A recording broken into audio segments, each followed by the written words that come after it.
Ke informasi lain, Kejaksaan Negeri Prabu Muli akhirnya menetapkan 3 tersangka korupsi dana hibah Bawaslu periode tahun 2017-2018 dengan total kerugian sebesar 1,8 miliar rupiah.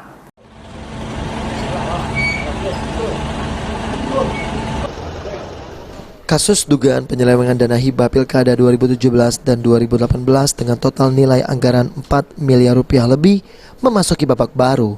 Kejari Prabu Muli menetapkan 3 komisioner Bawaslu sebagai tersangka, yakni HJ, MIR, dan IS.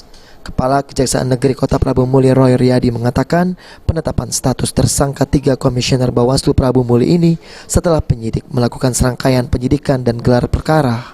Selain itu juga penyidik telah memeriksa 47 orang saksi dan 2 orang ahli, serta meminta BPKP Provinsi Sumatera Selatan untuk perhitungan kerugian keuangan negara yang hasilnya ditemukan kerugian negara sebesar 1,8 miliar rupiah lebih.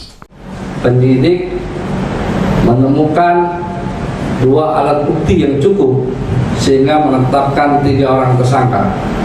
Pertama yaitu saudara Haji yang merupakan Ketua Bawaslu Kota Prabu Muli periode 2018-2023. Lalu saudara MIR yang merupakan anggota komisioner Bawaslu.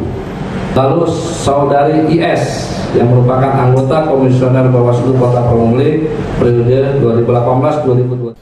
Setelah diperiksa Kejari Prabu Muli, ketiga komisioner Bawaslu dilakukan penahanan selama 20 hari ke depan di Rutan Kelas 2B Kota Prabu Muli. Ketiga tersangka HJ, MIR, dan IS disangkakan pasal 2 ayat 1 atau pasal 3 Undang-Undang Nomor 31 Tahun 1999 Junto Undang-Undang Nomor 20 Tahun 2001 tentang tindak pidana korupsi dengan ancaman penjara paling lama 20 tahun. Benny Firdaus, PAL TV.